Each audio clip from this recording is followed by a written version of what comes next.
বিবেচনা করতে পারে এবং সে নিজে যদি সেটা না করে তাহলে সর্বোচ্চ আদালত রয়েছে, হাইকোর্ট ডিভিশন এবং আপিল বিভাগ সেটি পুনর্বিবেচনা যে কোনো সময় করতে পারে। এই জায়গায় তার একটি প্রশ্ন অ্যাডভোকেট হাসান তারেক চৌধুরী, সেটা হচ্ছে সরকার যদি মাঠের অবস্থা বোঝার চেষ্টা করে বা বুঝতে চায়, সেক্ষেত্রে সে যে উদ্যোগগুলো বা অভিযানগুলো পরিচালিত হয়েছে বা এখনো হচ্ছে, পুলিশ যে ব্যবস্থাগুলো গ্রহণ করেছে, এরপরও অবস্থা কেন বদল হচ্ছে না? এই অবস্থা যদি সরকার নিজে মাঠের অবস্থা পর্যালোচনা করে বুঝতে চায়, কি দেখতে পাবে?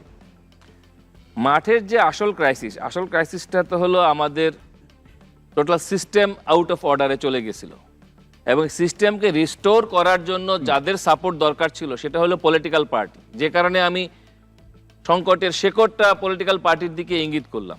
এবং এই পলিটিক্যাল পার্টিগুলোর সাথে অন্তর্বর্তীকালীন সরকারের যে ডিস্টেন্স, যে দূরত্ব, সেই জায়গাটা তো মিট আপ করতে হবে এবং সেই জায়গাটা যদি অ্যাড্রেস না করে সরকার এবং সেটা যদি শুধুমাত্র প্রতীকী ঐক্যমতের কমিশনের কিছু 5 মিনিটের আলোচনা, কিছু প্রতীকী প্রেস ব্রিফিং, কিছু প্রতীকী ভাষণ এ দিয়ে এই পরিস্থিতি মোকাবেলা করা যাবে না। আমাদের একটা রিস্টোরেশন প্রক্রিয়ার মধ্যে যেতে হবে এবং যেটার ফান্ডামেন্টাল স্টেক হোল্ডার হলো পলিটিক্যাল পার্টিস জেলায় জেলায়, এবং সেখানে তাদেরকে গোটা প্রক্রিয়ার সঙ্গে সম্পৃক্ত করা এটা ভয়াবহ ব্যাপার। এবং আমরা দেখি এই ধরনের গৃহযুদ্ধ, আমাদের পাশের দেশ শ্রীলঙ্কার ঘটনা দেখেন, একটা গৃহযুদ্ধের আগেই কিন্তু এগুলো ঘটতে থাকে, ফলে আলামতগুলো কিন্তু খুব ভয়াবহ। এবং এটাকে যদি আমরা অ্যাড্রেস না করি এবং বিশেষভাবে সংখ্যালঘু এবং নারীদের নিরাপত্তা খুবই ভয়াবহ জায়গায় চলে গিয়েছে এবং সেটাকে কিন্তু গভর্নমেন্ট এবং স্বরাষ্ট্র উপদেষ্টা আলাদা করে অ্যাড্রেস করলেন না। রাতভর নারীদের উপরে একটি বাসে নির্যাতন হলো, সেটাকে অ্যাড্রেস করা হলো না। তো সেটাকে যদি অ্যাড্রেস না করে যদি বলা হয় পরিস্থিতি সন্তোষজনক জায়গায় আছে, তাহলে তো হতাশ হওয়া ছাড়া জনগণের সামনে আর কোনো পথ খোলা থাকে না। এবং কোথাও কোথাও কোথাও কোথাও এটি আছে যে আইন শৃঙ্খলা বাহিনী আইন প্রয়োগ করতে গিয়ে নিজেরাই নিরাপত্তা ঝুঁকির মধ্যে পড়ছে, এটি একটি পরিস্থিতি আছে। সমন্বয়ের ঘাটতির একটা প্রসঙ্গ আছে। পরবর্তী পর্যায়ে অ্যাডভোকেট হাসান তারেক চৌধুরী এই প্রসঙ্গ নিয়ে আপনার আলোচনা শুনবো। সম্মানিত স্বরাষ্ট্র উপদেষ্টা এবং আইন উপদেষ্টার যে বক্তব্য, তারা যে কারণগুলোকে হাজির করছেন বা যে কারণগুলোর কারণে এই পরিস্থিতির এমন অবনতির কথা বলছেন, এর বাইরে কি আপনি কোনো কারণ দেখেন কিনা, বা তারা যে কারণগুলোর কথা বলছে সেটাও বা কতটা কারণ হিসাবে সক্রিয় বা বড় কারণ? আচ্ছা, ধন্যবাদ আপনাকে। দেখুন, আমি একটা প্রশ্ন দিয়ে শুরু করি। যেমন আমি যেহেতু আমরা যারা বিশ্ববিদ্যালয়ে পড়ি, আমাদের অনেক তরুণ আছে। আপনি খেয়াল করবেন, গতকালকের আগের দিন পর্যন্ত আপনি যদি সাধারণভাবে একটা তরুণকে জিজ্ঞেস করতেন যে স্বরাষ্ট্র উপদেষ্টার নাম কি, সে বলতে পারে না। স্বরাষ্ট্র উপদেষ্টার নাম কি? আমি আপনাদেরকেই বলছি, আপনারা যে আপনাদের যেই তরুণ প্রজন্ম এত স্বৈর শাসনের বিপক্ষে করলো, তাকে জিজ্ঞেস করবেন স্বরাষ্ট্র উপদেষ্টার নাম কি, সে বলতে পারছে না। তার কারণ কি? তার কারণ এই স্বরাষ্ট্র যেই ব্যবস্থা, আইন শৃঙ্খলা বাহিনী, আপনি 5ই অগাস্টের পরে যা কিছু ঘটেছে দেখবেন, কিছু বললে আমাদেরকে কি বলা হয়? পলিটিক্যাল ঐক্যের অভাব, হ্যাঁ, যেটা একটু আগে তারিক ভাই বলেছেন, ইত্যাদি ইত্যাদি। আচ্ছা, আমাকে বলেন তো, জানমালের নিরাপত্তা দেওয়ার ক্ষেত্রে কোনো পলিটিক্যাল ঐক্যের প্রয়োজন হয়? একদম না। মানে এই যে জানমালের নিরাপত্তার ক্ষেত্রে আপনি এটা তো ডেফিনেটলি, আপনি যদি, আমি একটা কোড দেখলাম কালের কণ্ঠের বরাত দিয়েই বলছি, যে সেখানে বলা হয়েছে নাকি দেখা মাত্র গুলি। এটা সত্য, স্বরাষ্ট্র উপদেষ্টা নাকি বলেছেন দেখা মাত্র গুলি। সত্য অসত্য? কারণ আজকাল মিডিয়ার ক্ষেত্রে কি হয়েছে যে এত একটা কার্ড চলে আসে, পরবর্তীতে দেখা যায় ফেক কার্ড। এটা নিয়েও কিন্তু জনগণ বিভ্রান্তির মধ্যে আছে। আচ্ছা, এই যে দেখা মাত্র গুলি, তার মানে কি? বিচার বহির্ভূত হত্যাকাণ্ডকে কি আপনি প্রমোশন দিতে যাচ্ছেন? এই যে ভাষা, এই কথাগুলোকে আপনাদের মনে হয় না যে আমরা শোনা শোনা লাগে? চেনা গল্প, নতুন বোতল, মানে মোড়কটা খালি চেঞ্জ হয়েছে, পুরনো বোতলই আছে। এই এরকম কিছুকে আমাদের কাছে মনে হয় না, কি হয় কিনা? যেমন মনে করেন, আমি বলি প্রত্যেকটা ইনস্টিটিউশন তো ফ্রাজাইল। আপনি এই যে ইনস্টিটিউশনাল ফ্রাজাইল, এই অবস্থাতে এইটা তো একটা মেকানিজমের ব্যাপার আছে। মফস্বলের সেই বাহিনীর কাছে আপনি অল অফ এ সাডেন এই প্রত্যাশা রাখতে পারেন কিনা, এটা প্রশ্ন নাম্বার 1। আপনার কাছে কি মনে হয় তারা কিসের ভিত্তিতে করলো এই যে নতুন পদায়ন অদল বদল যে করলো? নতুন পদায়ন, শুনেন, এটি হচ্ছে যে আপনি বিরাজনীতিকরণের গল্প বলছেন, কিন্তু আমি যেটা বুঝতে পারি খুব স্পষ্টত, একজন শিক্ষক হিসেবে আমি নির্দ্বিধায় বলতে চাই, আপনি আসলে আপনার মতের লোক খুঁজছেন, আপনি অভিজ্ঞ লোক খুঁজছেন না। আপনি যে দক্ষ আছে সেই মানুষটাকে জায়গা মতো ফিট না করে আপনি ওই পুরনো, যে একটু আগে আমি যে বলেছি, বিগত শাসক থেকে শুরু করে আমাদের যে টেন্ডেন্সি, সেই টেন্ডেন্সি হচ্ছে আপনি আমার মতের দলগত অনুসারী কিনা, অথবা সহজ করে বললে দলদাসে পরিণত হচ্ছেন কিনা। কিন্তু গল্পটা কি হওয়ার কথা ছিল? নতুন বাংলাদেশের গল্পটা কি হওয়ার কথা ছিল? যে যেটার যোগ্য সেটা নিয়ে আপনি করবেন। কোটা না মেধা বলে যখন কোটা আবার কোটাকরণ করা হয়, যখন সেটাকে নতুন নাম দেওয়া হয়, ডিহিউম্যানাইজেশন করা হয়, এই পুরো প্রক্রিয়াটা একটা হোলিস্টিক প্রকল্প। এটি একটা আরেকটার সাথে কানেক্টেড। আজকে আপনি নির্বাচন দিবেন, আমি আপনাদের একটা ছোট কথা বলি, একটু চিন্তা করে দেখেন তো, এই যে সময় অটো পাস হলো এইচএসসি পরীক্ষার্থীরা, আমাকে যদি জিজ্ঞেস করেন তখন কি এই দেশের ওই ক্ষমতা ছিল এরকম একটা পাবলিক পরীক্ষার প্রত্যেকটা কেন্দ্রের নিরাপত্তা নিশ্চিত করে অটো মানে পাস করবা উচ্চ মাধ্যমিক পরীক্ষায় দেওয়া? আপনি অটো পাসের দাবি আসার সাথে সাথে মেনে নিয়েছেন কেন? আমার নিবৈজ্ঞানিক দৃষ্টি বলে মেনে নিয়েছেন এই কারণেই যে কারণ আপনার সেই সক্ষমতাই তৈরি হয় নাই যে আপনি এরকম একটা মানে উচ্চ মাধ্যমিক পরীক্ষার মতো একটা পরীক্ষা করতে পারবেন। আপনার যদি এই সক্ষমতা না হয়, আপনি কিসের স্থানীয় নির্বাচন করবেন? এখানে আপনার ঢাকা শহর, খোদ ঢাকা শহরের অবস্থা এরকম, লোকাল লেভেলের ডিসি থেকে শুরু করে সাধারণ মানুষের জানমালের নিরাপত্তা আসছে না, আপনার বাড়িঘর পুড়ায় দেওয়ার ভিডিও পাওয়া যাচ্ছে।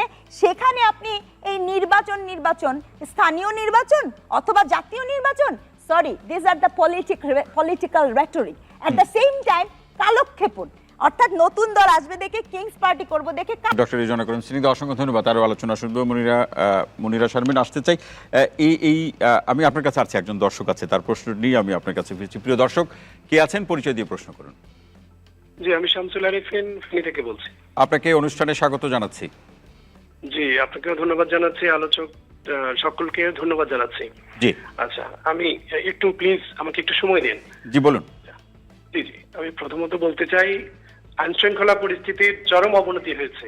এই বিগত বছরগুলোর যদি তথ্য উপাত্ত একটু ঘেটে দেখেন, নিশ্চয়ই আপনারা জানেন, আমি আর একটু রিচেক করতে বলবো। আমার কাছে মনে হয় যে আইন শৃঙ্খলা পরিস্থিতি কাকে দিয়ে মানে আপনি ভালো করবেন, সেটা হচ্ছে পুলিশকে দিয়ে। তো আমাদের সকলে জানি পুলিশ এখনো সরকারের দোসর, এবং তাদের যে টাকা, এই দুইয়ের সংমিশ্রণে একটা খুব খারাপ অবস্থা তৈরির পায়তারা চলছে। আরেকটি হচ্ছে আপনি পুলিশের নিষ্ক্রিয়তা, আর আরেকটি হচ্ছে যে পুলিশের পক্ষ থেকে দেওয়া যে পরিসংখ্যান বিগত সময়ের সাথে এই সময়ের অপরাধমূলক যে পরিস্থিতির যে তুলনা, তার সাথে এবং আপনি যে ব্যাখ্যা বিশ্লেষণ বা কারণগুলোর কথা বললেন, তা থেকে আপনার কাছে মনে হয় যে এরকম যদি চলে তাহলে আমরা পরিস্থিতিগত কারণে সেটাকেই মেনে নিতে হবে বা নির্ভর করতে হবে, অথবা যার যার নিরাপত্তা নিয়ে সেই শুধু তাকেই ভাবতে হবে, এমন একটা পরিস্থিতিকে যাচ্ছে না তাহলে? জি, আমি সেদিকে না যে সমাধানের কথা বলি। বলুন। সেটি তো অবশ্যই আরিফিন ভাই, সেটি তো অবশ্যই একটা সমাধানের একটি উপায় বা পদক্ষেপ হতে পারে, কিন্তু আইন শৃঙ্খলা পরিস্থিতির যে চরম অবনতি হয়েছে, ভুক্তভোগী সাধারণ মানুষ আজকের এই সম্মানিত বিশ্লেষকরা যে বলছেন, এর সাথে আপনি একমত কিনা? কাছে মনে হচ্ছে ঠিক ততটা না। আপনি মনে করছেন আরিফিন, মানে বলা হচ্ছে পরিস্থিতি ততখানি অবনতির বা খারাপ না, সেটি আপনি মনে করছেন? আমি একটু আরিফিন ভাই একটু শুনতে চাই, আপনি কোত্থেকে বলছেন? আমি ফেনী থেকে বলছি। ফেনী থেকে, তাহলে তো নিশ্চয়ই ফেনীর পরিস্থিতি ভালো। আমরা সবাই ফেনী থাকতে পারলে খুব ভালো হতো। আরিফিন ভাই, অসংখ্য ধন্যবাদ শাখার জন্য। প্রসঙ্গ এই আলোচনা করব, তবে নিশ্চয়ই আপনি একজন সচেতন নাগরিক মানুষ হিসেবে ঢাকা সহ যে সমস্ত এলাকাগুলোতে অপরাধমূলক পরিস্থিতি ক্রমান্বয়ে বাড়ছে, সেগুলো একজন সচেতন নাগরিক হিসেবে নিশ্চয়ই আপনি খোঁজখবর রাখছেন। আপনি যে বিষয়গুলো বললেন সবকিছু নিয়ে আমরা আলোচনা করব, দয়া করে আপনি আমাদের সাথেই থাকুন। তিনি পদত্যাগ করলেই কি পরিস্থিতি বা সমস্যার সমাধান হয়ে যাবে? ধন্যবাদ। না, আসলে এটা শুধুমাত্র স্বরাষ্ট্র উপদেষ্টার পদত্যাগ বা ওনাকে সরিয়ে দিলেই যে আসলে সব সমস্যার সমাধান হয়ে যাবে, ব্যাপারটা আমার কাছে মোটেও সেরকম লাগে না। দেখেন, আমরা সব কিছুতে আমি অবশ্যই বলবো যে একটা অভ্যুত্থান পরবর্তী আমাদের যিনি দর্শক আমাদের সাথে যুক্ত হয়েছিলেন, ওনার কথার একটা রেশ ধরে আমি বলবো যে দেখেন, একটা অভ্যুত্থান পরবর্তী বাংলাদেশ, এটা বাংলাদেশে মানুষের এখন প্রত্যাশা অনেক বেশি। আমরা যত আমাদের না পাওয়া, আমরা সব চাচ্ছি এখন খুব দ্রুততম সময়ের মধ্যে আমরা যাতে এটা পেতে পারি, এরকম একটা আমাদের আশা এবং আগ্রহের জায়গা তৈরি হয়েছে, এবং সরকারের কাছেও আমাদের সেরকম একটা প্রত্যাশার জায়গা তৈরি হয়েছে। 7 মাস হলো একদম। আমি এই প্রসঙ্গ, এইখানে হচ্ছে 6 মাস 7 মাস হয়ে গেল। আমি বলবো যে সরকারের পক্ষ থেকে অবশ্যই আমরা যেরকম সরকার দেখতে চেয়েছিলাম, যে অন্তর্বর্তীকালীন সরকার, এটা অভ্যুত্থান পরবর্তী সরকার, যেরকম প্রত্যাশা আছে মানুষের, সেরকম তাদের আসলে প্রোঅ্যাক্টিভনেসও দরকার ছিল। তাদের আসলে তারা যেই গতিতে চলছে, বা সরকারের ব্যাপারে বলছি, এবং গতকালকে হারুন ভাই যেটা বললেন, যে গত রাতে যে আমাদের স্বরাষ্ট্র উপদেষ্টা জাহাঙ্গীর সাহেব উনি যেটা বললেন, যে দেখেন এরকম ঘটনা আরো ঘটেছে, মানে একটা নরমালাইজ করার আপনাদের কাছে কি প্রচেষ্টা। মনে হয় যে এই যে এরকম ঘটনা আগেও ঘটেছে, এটা বলে তিনি কি বোঝাতে চান? না মানে এখন ব্যাপারটা হচ্ছে যখন দেখেন একটা ধর্ষণের মতো ঘটনা ঘটবে, একটা ছুরিকাঘাতের মতো ঘটনা ঘটবে, একটা ছিনতাইয়ের মতো ঘটনা ঘটবে, এটাকে কোনোভাবে নর্মালাইজ করার সুযোগ নেই। এবং যখন আপনি একটা গুরুত্বপূর্ণ পদে বসে আছেন অ্যান্ড আপনার এটাই রেসপন্সিবিলিটি যে আপনি এরকম ঘটনা যাতে না ঘটে, এবং জননিরাপত্তার জায়গায় আপনি আছেন, দায়িত্বশীল পদে থেকে এই ধরনের কথা বলা আসলে উচিত না। সেই জায়গা থেকে আমার মনে হয়েছে উনি খুব বেশি দায়িত্বশীল কোনো মন্তব্য করেননি। সেই জায়গাতে করণীয় কি? উনি তো বলেছেন যে আজকে সন্ধ্যা থেকেই নাকি পুলিশের এবং নানা Action ধরনের দেখবেন আপনারা। তৎপরতা আমরা দেখতে পাবো। তো যদিও আমার এখনো দেখার সুযোগ হয়নি, হয়তো বাইরে গিয়ে দেখতে পাবো। তবে আমার কাছে মনে হয় কি যে এখানে সরকারের পক্ষ থেকে যেরকম প্রোঅ্যাক্টিভনেস প্রয়োজন, কিন্তু এখানে আমার আরেকটা বিষয় মনে হয় যে যেই ফ্যাসিবাদী ব্যবস্থা এবং পতিত সরকারের যেই আমি বলবো মাথাগুলো যে চলে গেছে, কিন্তু যে বডিটা তো আছে, সেই তাদের পক্ষ থেকেও কি আসলে সেই ধরনের সহযোগিতা পাওয়া যাচ্ছে কিনা। মানে আমরা আমার প্রশ্ন হলো মনে আসবে এখানে আলোচনার প্রয়োজন, আমি প্রশ্নটি করছি, মাথায় যদি না থাকে বডির এত শক্তি কোত্থেকে আসবে? না, এই যে এখন বিষয়টা হচ্ছে যে তাহলে তো আমার চলে যেতে হবে গত 15 বছরে যে পুলিশের যে নিয়োগগুলো হয়েছে, সেগুলো তো দেখে দেখে আমরা দেখেছি যে আমরা বিভিন্ন বিশ্ববিদ্যালয়ে আপনি যদি একটু ঘোরাফেরা করেন তাহলেই আপনি বুঝবেন যে ছাত্রলীগ, আওয়ামী লীগের লোকজন এদেরই দেখে দেখে, এবং আমরা তো গণভবনে এটাও দেখেছি যে সিভিতে লেখা আছে যে আসলে তাদের বাবা দাদা কে কবে আসলে আওয়ামী লীগের রাজনীতি এখানে করতেন। একটি প্রশ্ন আমি রেখে যাই আপনার কাছে। আমরা বিভিন্ন সময় পুলিশ বা প্রশাসনের কাউকে বাধ্যতামূলক অবসর থেকে শুরু করে বিগত সরকারের সাথে সম্পৃক্ত থাকার জন্য বিভিন্ন ব্যবস্থা গ্রহণ করতে আমরা দেখেছি। এই 7 মাসে কারা বাংলাদেশের পক্ষে গণঅভ্যুত্থানের চেতনা ধারণ করেন, বিশেষ করে আইনশৃঙ্খলা পরিস্থিতির সাথে বা এই প্রক্রিয়ার সাথে যারা জড়িত, তাদেরকে যে এটি মাঠ পর্যায়ে আলোচনা আছে এবং সেটি নিশ্চয়ই আপনারও এড়িয়ে যেতে যাওয়ার সুযোগ নাই যে জাতীয় নাগরিক কমিটি এবং বৈষম্যবিরোধী যে প্ল্যাটফর্ম, তার সাথে সরকারের একটি সরাসরি যোগসূত্র আছে। এখন প্রশ্ন হচ্ছে যে এই ধরনের পরিস্থিতিতে মাঠের অবস্থা আপনারা কি সরকারকে জানাচ্ছেন? সরকারের সাথে কি আপনাদের আলোচনা হচ্ছে, কিংবা এই অবস্থা উত্তরণে কি? আচ্ছা, মূলত এটা আমি জানি না আসলে কত লোকে, অনেকেই হয়তো এটা এভাবে দেখে যে আসলে